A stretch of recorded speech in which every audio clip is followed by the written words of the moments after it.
Hi friends, welcome to my YouTube channel NCERT solutions. आज हम कक्षा 7 की पाठ्य पुस्तक बसंत भाग 2 के पाठ 7 पापा खो गए एकांकी के प्रश्नोत्तर का अभ्यास करेंगे। तो शुरू करते हैं आज की अपनी वीडियो। प्रश्न संख्या 1, नाटक में सबसे बुद्धिमान पात्र कौन लगा और क्यों? उत्तर, हमें नाटक में सबसे बुद्धिमान पात्र कौवे का लगा क्योंकि कौवे ने ही लड़की के पापा को खोजने में महत्वपूर्ण एवं सक्रिय भूमिका का निर्वाह किया। उसी की योजना के कारण लेटर बॉक्स संदेश लिख पाता है।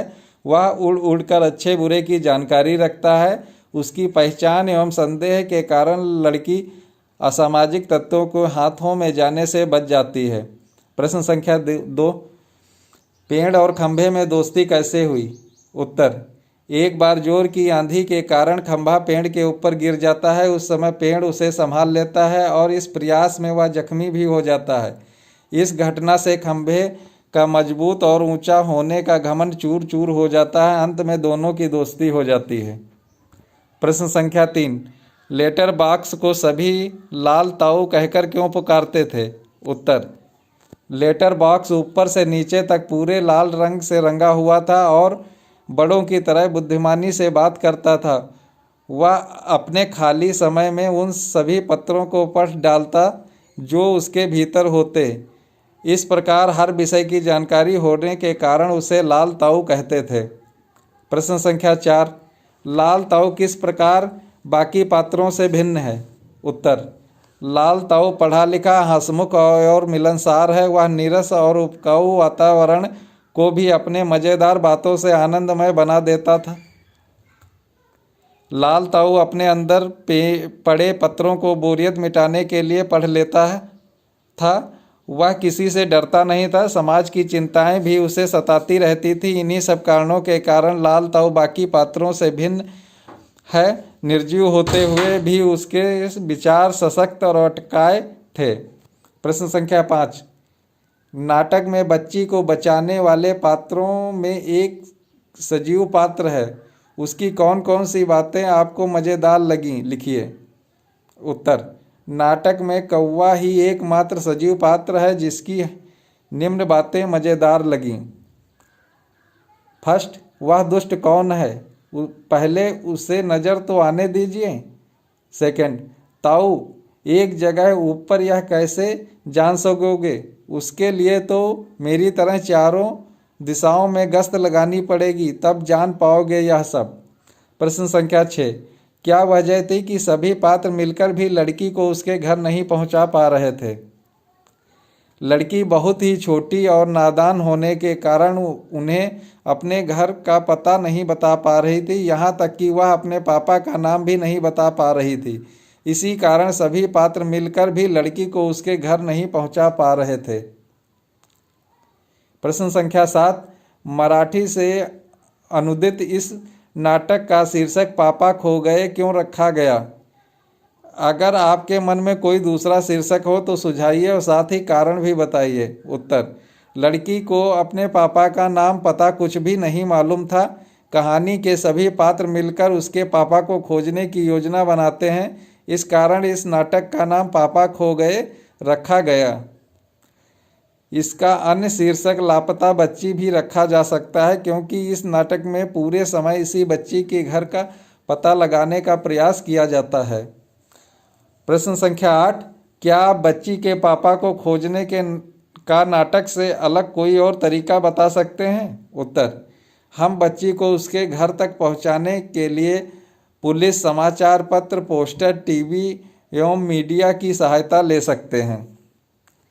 चलिए बात करते हैं भाषा की बात। प्रश्न संख्या 9, आपने देखा होगा कि नाटक के बीच बीच में कुछ निर्देश दिए गए हैं।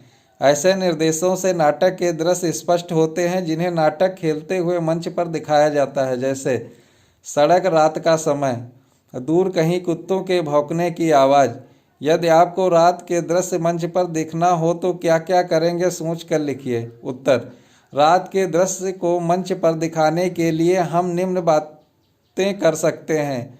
घुप अंधेरा, चांद तारों की रोशनी, दूर कुत्तों के भौंकने की आवाज़ें, बिल्ली की रोने की आवाज़, नेपथ में चौकीदार को जागते रहो की आवाज़, हवा की साए साए की आवाज़ आदि।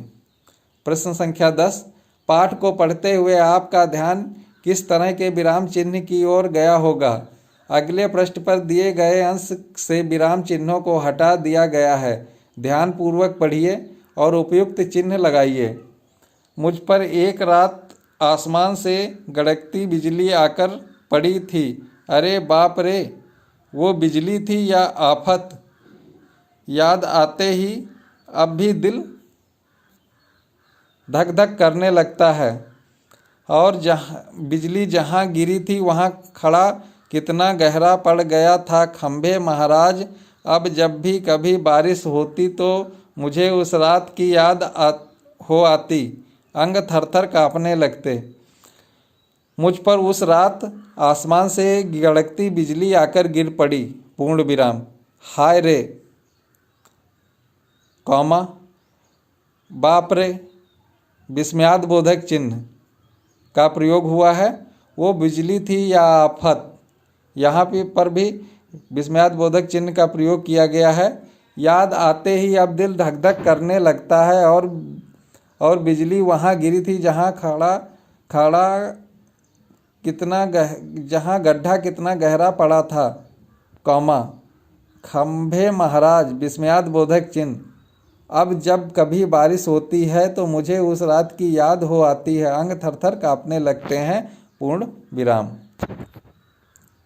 प्रश्न संख्या 11, आसपास की निर्जीव चीज़ों को ध्यान में रखकर कुछ संवाद लिखिए, जैसे चाक का ब्लैक बोर्ड से संवाद, कलम का कॉपी से संवाद, खिड़की का दरवाजे से संवाद। उत्तर, चाक का ब्लैक बोर्ड से संवाद। चाक, अरे ब्लैक बोर्ड, मैं तो लिखते लिखते घिस जाती हूँ।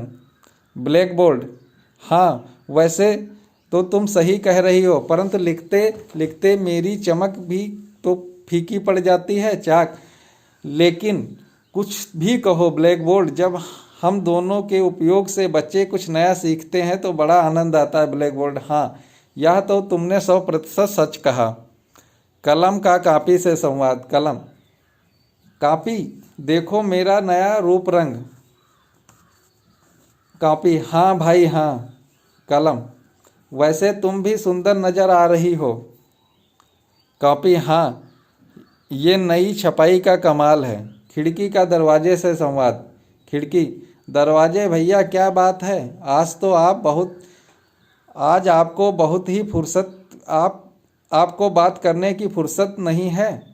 दरवाजा, क्या बताऊं, सुबह से ये रंग रोगन वालों ने परेशान कर रखा है। खिड़की, अरे भाई ऐसा क्यों बोल रहे हो, इससे आप चमक उठोगे। दरवाजा, हाँ यह तो तुमने ठीक ही कहा। प्यारे दोस्तों, इस वीडियो को अपने दोस्तों तथा अपनी कक्षा के सहपाठियों के साथ ज़्यादा से ज़्यादा मात्रा में शेयर करें तथा हमारे चैनल NCERT सॉल्यूशन को सब्सक्राइब करना ना भूलें तथा पास वाले बेल आइकॉन को भी प्रेस कर दें, जिससे आप सभी को लेटेस्ट नोटिफिकेशन प्राप्त होता रहे। नमस्कार दोस्तों।